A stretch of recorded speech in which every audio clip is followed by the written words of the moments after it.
And that is our brand new 22-second intro. Thank you, Michael Teehee. Good morning, good afternoon, good evening, wherever you are in the world. Welcome to the Influential You podcast. I'm Josh D'Amigo, program faculty member for Influential You and your host for this weekly podcast. Today, we have a very special episode as we welcome Shoshanna French to the Influential You podcast. Shoshanna is a globally known coach, speaker, and intuition expert. Her goal is to cultivate wildly successful leaders through the practical power of intuition. She's the founder of Simple Spirit. She's a keynote speaker. She's a coach to NFL leaders. She's a coach to Broadway and television stars. She's a coach to million and billion-dollar business founders, CEOs, and business professionals. And she supports her clients to trust their intuitive superpower to navigate the simple to life-changing decisions that they have to make. You can find out more about her practice by visiting her website, simplespirit.com, and we'll be sharing that throughout today's program. Shoshanna joins us from Denver, Colorado. So if you would, hit that like button, send us a comment, smash that follow button on whatever app you're using so we know that you're listening, and welcome Shoshanna French to the Influential You podcast. Shoshanna, I am so excited to have you here, but before we begin, you and I didn't even meet until far after you began studying here. Would you mind telling our viewers and listeners your version of how you even found out about Influential You? It was actually my husband and his business partner, my sister-in-law now, but at the time, just his sister, who were in fundamentals of transaction. And they just said, you have to come check this thing out. How they learned about it was through transformational education. We'd all been part of. Rachel was someone who was doing the work, and she kind of invited them and they invited me. And that's how I ended up here. It's so fun to kind of see like the grandparents and nieces and nephews and how it kind of flows with the word of mouth that we've had for so long. But we're so lucky to have them give a great example, I guess, of what the program was about. What was it that attracted you to the program at that time? Prior to doing FOT, or even coming into, at the time was influence ecology, most of my business sort of understanding came from reading books, but also came from doing work like World's Greatest Marketing Seminar. And some of what Stephen, who's now my husband, at the time was telling me about it was that this was a different conversation. This was not a transformational, like change the way you're thinking and transform your life kind of conversation. This was a practical thing that when you applied it would help you better understand your business, but also then affect the most important areas of your life in a very measurable way. And I needed more kind of reality and logic at that particular moment in my business life. And that was what attracted me to it. That's so good. And we're going to talk about that a little bit more, about what life was like before, because I imagine as someone who studies what you do with intuition and you probably trust, and for lack of a better term that I know, trust your gut quite often. And in the show notes, you had mentioned something about, I trusted my intuition in very strong opinions that I'd move, but it was fun, but it wasn't really sustaining. It wasn't really hitting what you were aiming for. And I'd love to hear, just in deeper kind of conversation, what was it like before? Tell me about how your business was. How were things going for you? What comes into my mind is a little bit like there's a big tree and a leaf falls out of the tree and lands in the water. And then it kind of is like in this flow, and it's moved around by the flow that it's in, not really determining where it's going. So how I was in my business was people would give me ideas, tell me that they wanted me to offer a class, or they would tell me, I'd love to have you come do this party. And most of my business and how it grew didn't really have any structure, and it didn't really have any far off, vision or, I don't know, practical planning. We'll just say it like that. Mostly I was like a leaf in the stream, kind of just moving through business. Now, to be clear, it wasn't going terribly. At the time that I came to Influence Ecology, I had been on television, I had been on the radio locally in Denver. I had a pretty successful practice of clients. However, I couldn't see where this was all headed. And that was really what was missing. Um, for people listening, I'm a performer. Not a surprise. It'll become quite apparent and clear by the time we're done with this conversation. But as a performer, I was mostly connected to and paying attention to relationships. I'm so good at that, but I'm not good at strategic planning. And I'm definitely not good at looking afterwards and go, did that plan work? Did it achieve the aim? So mostly I was kind of just doing what performers do sometimes, which is like being in the present moment, engaging with people and hoping it's all going to turn out. And that was pretty much where I was. I like that idea of like kind of that leaf and that analogy you just gave, because as we know, that performer, that constructivism that the performers look through, that we're in the here and now, we're right here, right, where our relationship to time is the present. And I imagine that that's incredibly valuable in a lot of cases, especially in what you teach with intuition. But then at the same time, if you lean too much on it and you're not looking to plan for the long term, it can be very dangerous to just only rely upon that one tool, I imagine. Is that how it felt like for you? Or I'd love to hear kind of with your expertise on the topic, what that was like. Well, in intuitive decision making, intuition is really great for creating something, for Mm, looking out beyond, for innovation. That's what I often say. Leaders who leverage intuition can innovate, but that's not the same thing as logic, which is solving problems. So if I say what I'm interested in is, let's just to throw a number out, I want to make $150,000 a year in revenue in my business. That now is a problem that I need to use logic to construct a solution. When I was being the leaf in the water and kind of just being at the effect of wherever conversations with people led me, and my business was just kind of doing what it did, I mostly was not constructing, one, intentionally constructing, like, what's the plan? What are the tools? What's missing? And then, really, and this part is surprising. And I remember Kirkland and I talking about this like a million years ago, but I was not leveraging the relationships I was building. I had really good relationships, but because I didn't have any sort of clear plan of where I was heading, then I couldn't see how to um, leverage those relationships. Like, what's the best way to this NFL? At the time, if I knew what I know now, then this NFL coach that I was doing work with, I would have leveraged that relationship very, very differently. It was I had a, like, I'm doing a service and buy. It was kind of like that kind of, transaction, and was not terrible, but it definitely did not build what was possible once I more understood how to transact to have my needs met, and more than that, defining what those needs were. What are those conditions of life that I cared about and wanted to have clear goals, outcomes, intentions? None of that was really all that present, other than doing pretty good and then doing a little bit better than that. That was pretty much how it yeah. went. Yeah, and a couple of the examples that you gave, and I love these because I think there's somebody somewhere that's listening to this is going to be going through one of these similar things. You're just kind enough to give me a list. It says didn't do any planning at all. There wasn't any long-term thinking, little savings at 36, little to no kind of retirement plan, goals that were less than 12 months away. There wasn't anything longer than 12 months.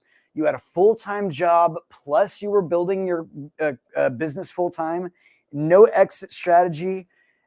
That seems like a lot of overwhelming uncertainty that probably was eating at you a little bit, I imagine. Can you tell me a little bit more of that feeling, or what that's like to be in the midst of all of those things? And my guess is around session 3, start to confront all of those things. But tell me a little bit more about what that was like in your world. Well, what I would say is that, and I remember even before I got into FOT and I went to an open training session, and they had us do this exercise about it really like confronting my naivety, not even the despair, right? Just the naivety I had about what would be required to someday retire. And it was just a really simple mathematical equation. And it flipped me out. I was like, oh my God. I was freaked out because I hadn't really confronted that. It was kind of like what was in my thinking was this will start doing better and I'll make a bit more. And eventually it'll be time to leave my job. And then I'll make a little bit more. And then eventually I'll be making enough that I can start a retirement fund. I was like mid 30s, like that thinking. And by the way, there were a lot of other people in that room with me who were doing that mathematical equation that were not, that were in a very similar position to me, which is like in other work, they call it magical thinking. I was just in this like very magical thinking that out of sight, out of mind, like little kids, like, I can't see you, but I just hadn't dealt with the realities of what it takes to have the kind of financial future I wanted. And it was just purely from never having had a conversation where I looked at my business from the perspective of this is my vehicle for achieving the aims I have, but only if I plan for it. And so I would say that I was so in magical thinking, there wasn't a feeling of overwhelm because until I sat and we did that math, I wasn't actually being I wasn't being an adult about it. I was kind of still like Mm. being that little kid and hoping that it was all going to turn out. And to be clear, people did work with me as an intuitive because I was really grounded in reality in Yeah. general. But that is not the same thing as confronting a goal that you have and being in reality about that. That was like a whole different thing. Yeah. It's common for a lot of performers to have really cool, what we could do's in their world without the consequence. I talked with someone today and was like, okay, now we're deep in the study. I need you to start putting some stink on some things and getting some consequences. And I know us performers, we like to wiggle out of any commitments. And so it's really hard when you have to confront that. And I really like the way you said it. And I'm thinking of, I'm so excited to get into this intuition and logic with you, because I imagine that you were, really relying on the intuition, and logic was telling you something's going on, but you're kind of fading it out, listening to the intuition a bit. Am I reading that right, or am I using your terms correctly on that? Yeah, the moment when things changed is somewhere probably between session 3 and 4 with Kirkland. I was like kind of struggling and I wasn't doing the reading fast enough. And, it was just a lot of information. And Yeah. what Kirkland said to me is that if you continue on the path you're on in your business, you have the possibility of becoming a world famous psychic. Is that the pathway you want to be on? Hmm. Now, I hadn't even thought about that would be a pathway to go on because I hadn't gotten my mind wrapped around where was this thing going. Yeah. I was just doing the thing and hoping for making more money so that this then could be my full-time job. Like that was the only planning of any sort I had had. And when he said that, and I literally said to him, "No, I definitely don't want that. I do not want that. That is not what I'm up for." And he said, "Okay, well, you're going to have to find a way to quantify intuition." Mm. And it caused kind of like a ripple in the matrix, like that part when they noticed the thing and he's like starting, it was like that. It caused just a total ripple and rip in time space for me, where it was, I now have to find a way to bridge logic, like reality, with intuition, and I have to quantify it. And that then was, it not only had me confront that and create what was next, but it had me think about, if I'm talking to logical people, how do I talk to them about intuition in a way that lands with less resistance? I had to learn to construct a narrative about intuition that would actually work. And Oh, that was a big turning moment. wow. This is very good. I love this. This is exciting because I know what's going to happen next. So we're going to come right back with Shoshanna in a second and find out what happened when she took those great ideas and actually confronted what it would take to shift how she was viewed so she could achieve them. Thank you so much, Shoshanna. We'll be right back in just a second. But we want to make sure that we take a second to remind you that this podcast is possible because of Influential U's self-guided program, Thrive. If you haven't heard of Thrive, it's our self-paced learning tool that gives you the tools you need to level up, regardless of where you might be in your career. Now, we used to only give this away for 7 days, but after begging and begging, we finally got it so that we could give 30 days away so you can try this program for 30 days for free. We're literally giving you a whole month to test drive Thrive. Now, if you'd like to test drive, the coupon code is 30 days. That's 30DAYS when you get into influentialu.global. Or in the US or Canada, you can text the word Thrive to 805-262-9008, and we'll send you the registration right to your mobile phone. Again, text the word Thrive to 805-262-9008, and you can cancel at any time. Go to influentialu.global/Thrive and use the keyword 30 days. Now, welcoming Shoshanna back. It's so fun because you wrote there were multiple eye-opening moments in the beginning of your participation. And you already mentioned a few, but then you talked about that training session that Kirkland and you did the basic math. Do you still remember what that math equation was? Because I think it might be fun to just give that out right now to some people that might be listening. It was no, because it was so confronting that my brain melted. But essentially, it was and Kirkland's wicked smart. So it was like considering inflation, considering the value of the dollar, considering the kind of lifestyle you'd want to live, and then you projected it out in the future and how much even to live at 50% of the level you live now. And I was like, oh God, that's terrible. I don't have anything handled. That was definitely a moment of despair, but grateful that Kirkland gave it to me straight. Right. And thank God he gave it to you at 36 and we didn't wait until later. Right. So I'll say this for those of you listening, if you want to just write down a real simple math equation so that you can have this and kind of look at how we talk about it. It's real simple. Think about the number that you want per year after your retirement. So let's say it's $100,000, just for an example, because you live somewhere where apparently that's affordable. So you pick $100,000. Now you're going to John Patterson might have to put in the comments what you do. We're going to double it and add a zero. So therefore, 100,000 is going to become 200,000, plus we're going to add a zero, so 2 million. So 2 million in assets at 65 will probably get you very close to what you're looking for. And when you start to look at it from that perspective, and people often, Shoshanna, you probably know this, people often don't think of that exit strategy as they're starting. And so why are they working? What is the aim of all of this? And I imagine that was part of the thinking that was given to you, was that ability to say, wait, what are we building here? Can you tell me more about kind of that conversation and what happened when you started to plan for things? Well, it went in two steps. First, he said, you need an offer that will allow you to leave your job. So we have to look at it that way. How much do you make at your job? And then what's an offer that would equate that? And then he had me kind of do all the math of, what's the lifestyle that you want to live? What do everything cost? And then once we figured all that out, it was, you need an exit strategy that looks like having a chunk of money put away and building the business to a sustainable level. And when those two things equate to what you need, then your job can be over. And that's how we planned it.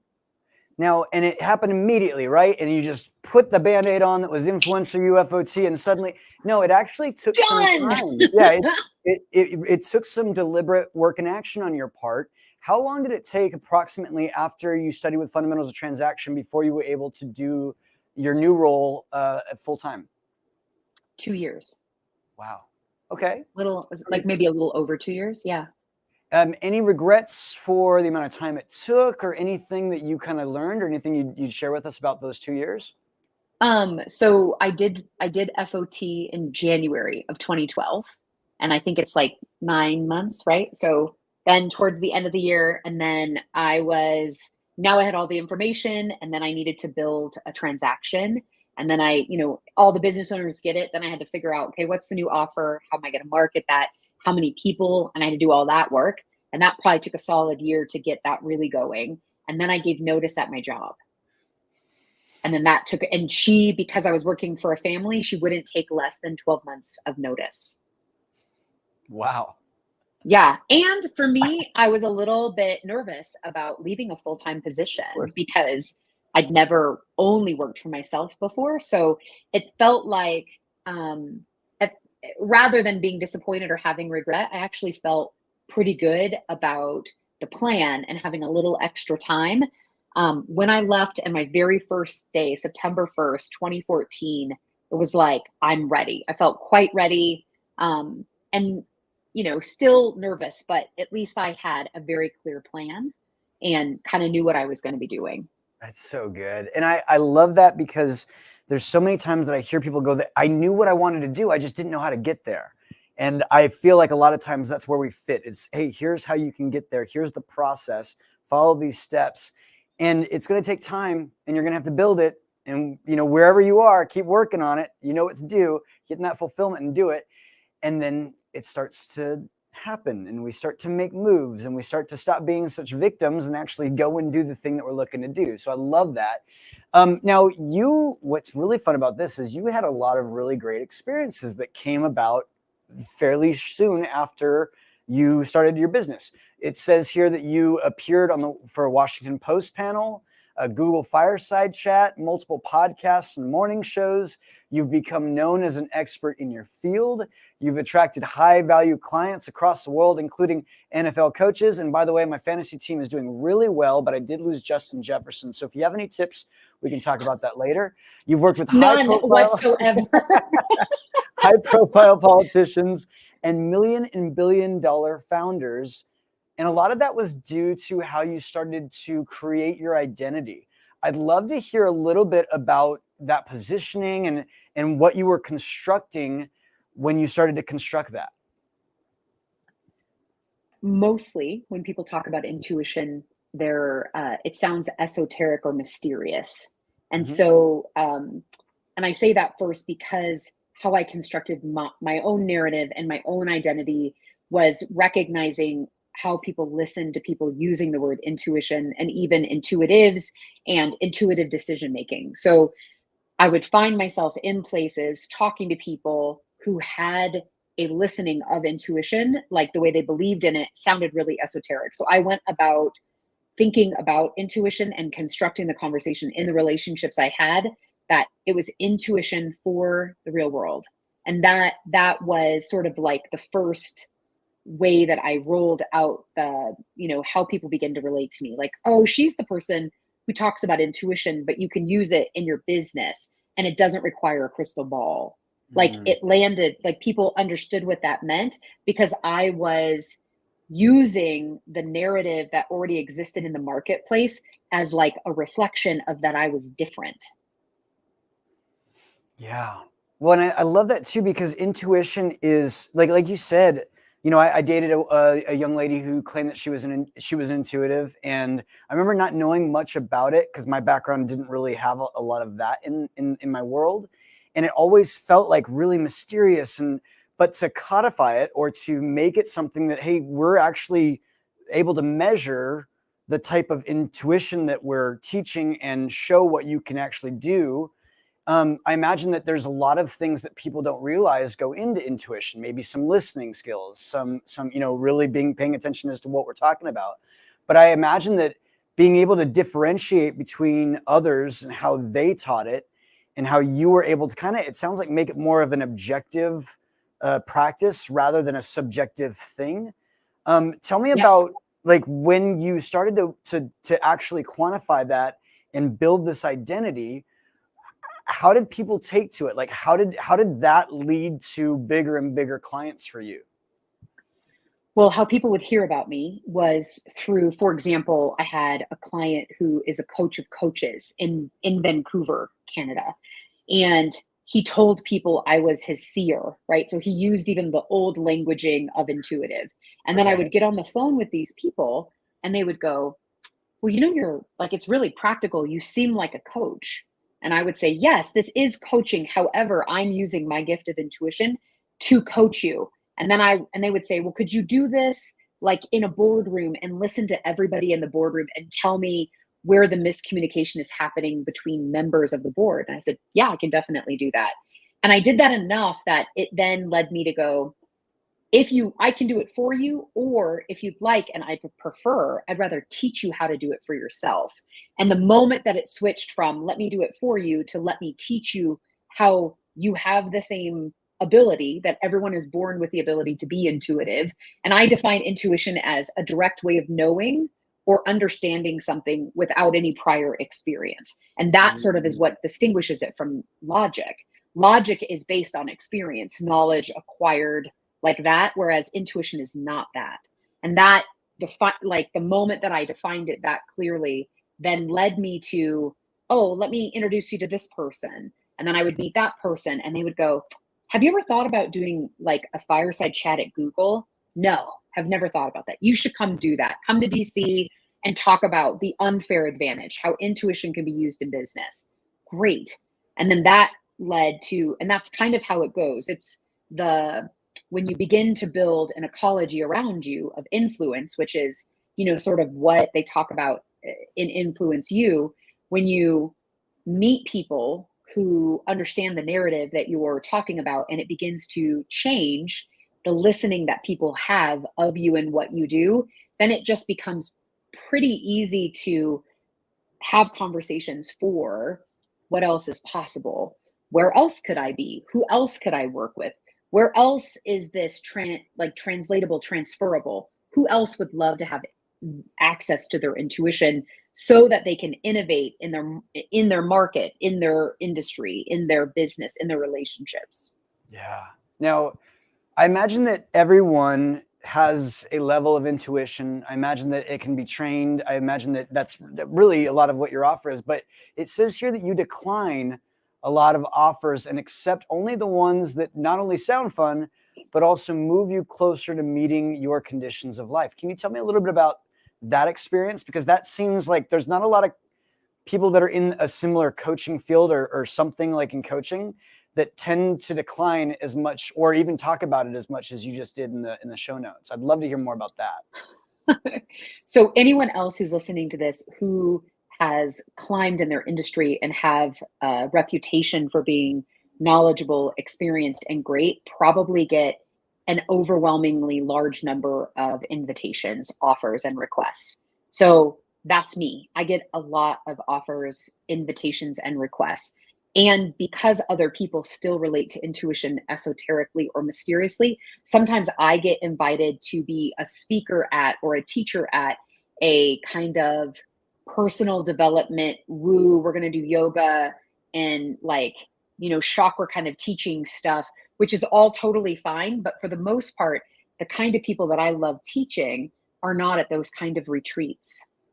And so a lot of times I'll get offers from people in my industry, in the intuition industry, that are more based on an identity that's not who I am. And so in the beginning, I said yes to everything because I was feeling desperate for and wanting more people to know about me. But over, as that goes, the accurate thinking is, if this helps my identity and it is in alignment with who I say that I am and the identity I want in the marketplace, it's a yes. But if it's not, and actually has people see me in a way that is woo, is a word I use, woo being something metaphysical, which I'm super metaphysical, but in my business, the people I love working with are leaders who are going to use intuition to then impact thousands or even hundreds of thousands of people. That's the kind of people that I love to coach and to train and to work with. And so if and I just declined an offer the other day, which was about coming to Mexico. Really nice woman, but it was really esoteric, and the kind of people who were in the room are not the millionaire and billionaire founders who are interested in contributing to communities and shifting and majorly impacting people. I really love working with those kind of people because my work works well with that. That's great. I love that. Now, what's next for the business? I know that you've got some things that you say you need to do, want to do. What's next to grow the business next? There are three very specific things. One is continuing to leverage relationships I have to find better spots on bigger stages. So more speaking, and speaking in industries and on stages that that this conversation about intuition is like a little bit of a like it's kind of exciting and it's like the odd thing, and so makes what I'm talking about more intriguing and interesting. Second thing to work on the business is learn how to bring more judge into it. So either hiring someone who's a judge or collaborating with someone who's a judge who can help me look at all the things that I roll out and make sure they're having desired effects. Because I don't have any accurate thinking about that. And then the third thing is completing a book, and like the book about what I teach about intuitive decision making. So it's about 3/4 done. So getting Wow. that finished. Those are the next things. All right. Well, you'll let us know when it comes out, because I mean, have a stack somewhere. I think it's right behind me. We've got a stack of books. I want to make sure you get on there. So that's so good. Thank you. At the end of the interviews, I love taking a moment just to have you tell a little bit about your expertise, kind of a soapbox moment, if you will, in which you get to tell us a little bit about exchanges. And I would love to hear something that you wrote in the notes about the 3 types of decisions that there are. I think that would be really valuable, but I'd love to hear that first. And if there's anything else that you'd like to add, I'd love to hear that as well. So there are 3 ways we all make decisions. One is logic. Logic is amazing for making decisions related to solving problems or avoiding making a mistake. So if you get a flat tire, you don't need to tap into your intuition. You just need to call AAA. For those not in the US, basically it's a service that comes and picks you up and takes your car to the repair place. The second way we make decisions is emotional reactivity. And that is not in my area of expertise. People who have a behavioral science background, they help in emotional resiliency and nervous system and all of that. When we make decisions emotionally reactive, we've all done it, where we buy things, say yes to things, or burn a bridge that maybe we don't mean to because we're upset.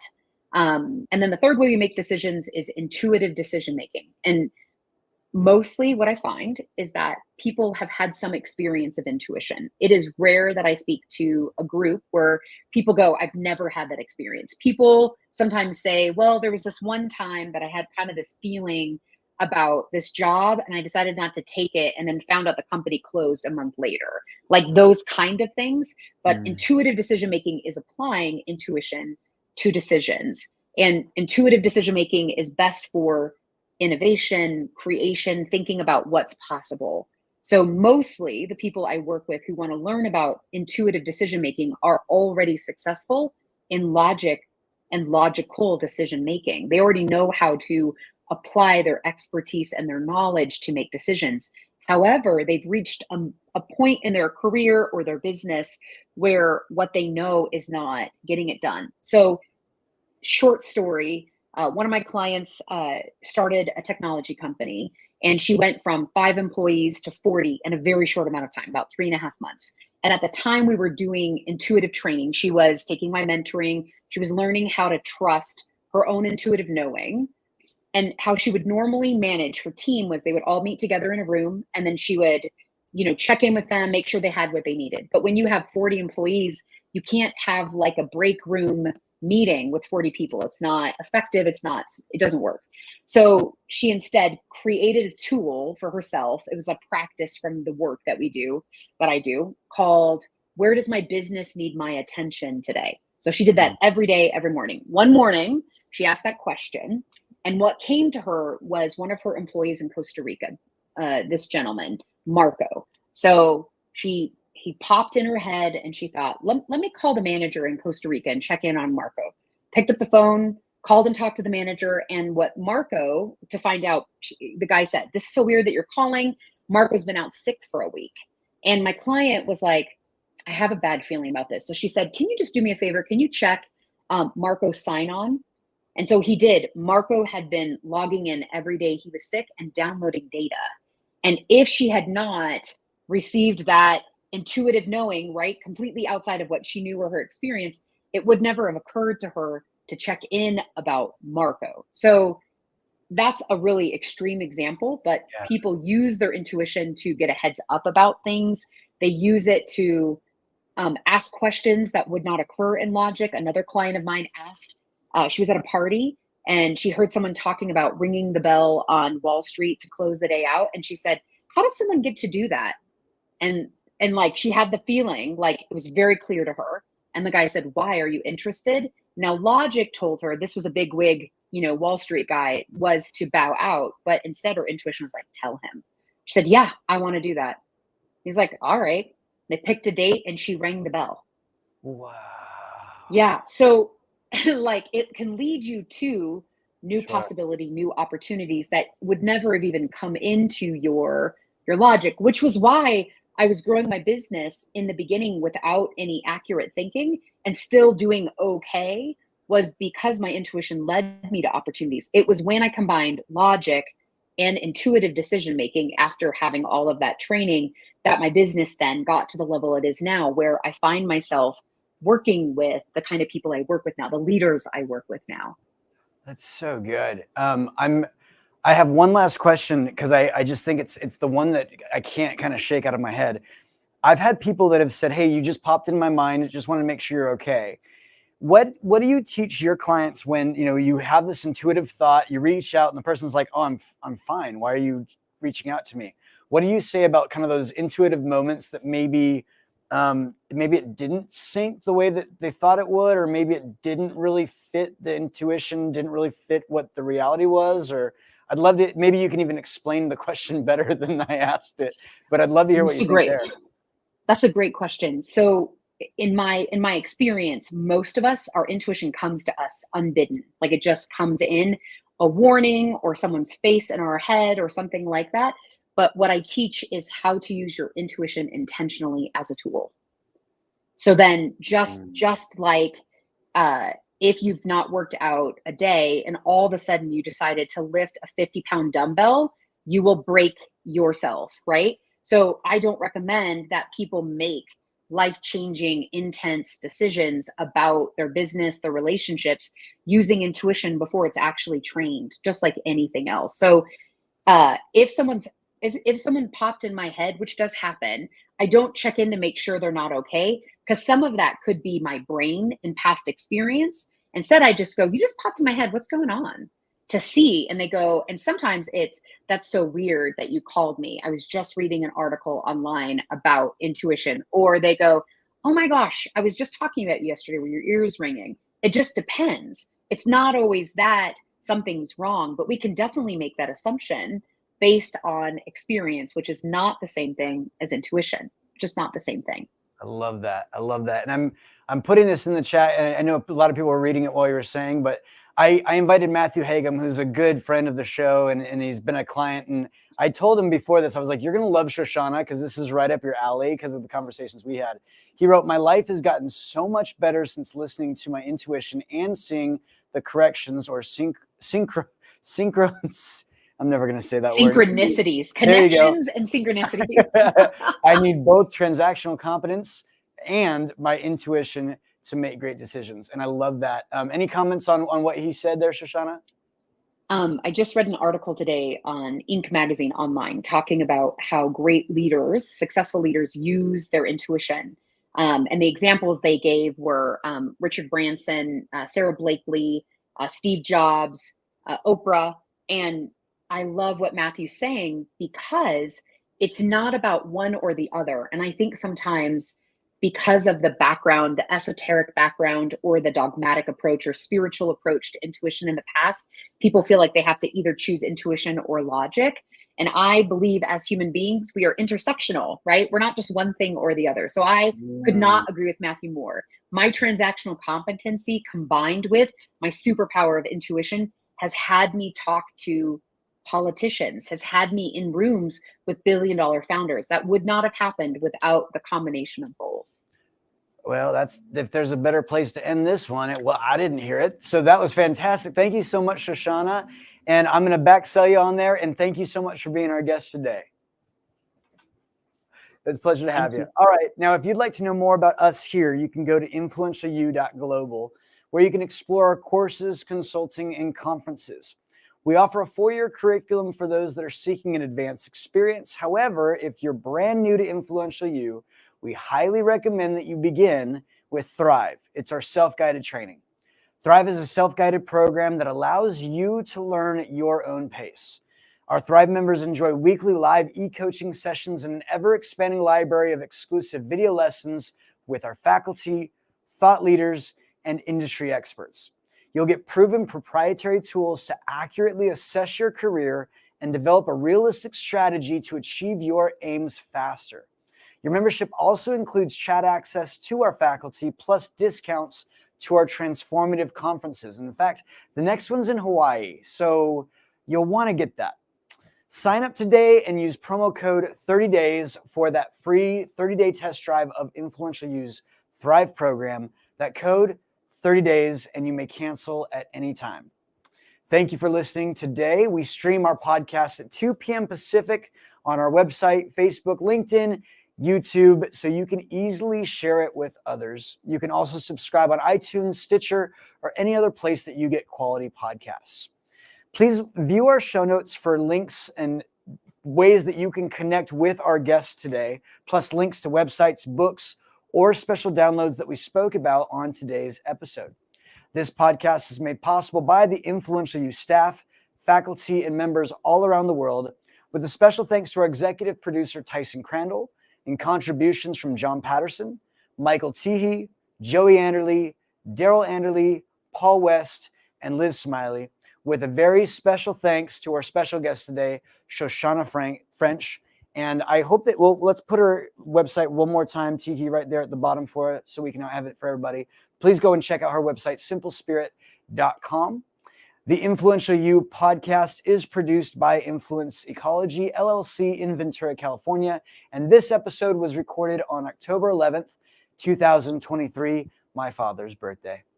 The podcast theme is by Chris Standring, entitled Fast Train to Everywhere. And if you haven't yet offered a rating or review, come on, you've been listening to this forever. Get on there and tell everybody how much you love us on iTunes or your podcast app, and let us know what you think. This helps us more than you know. And we'll see you next time on the Influential U podcast.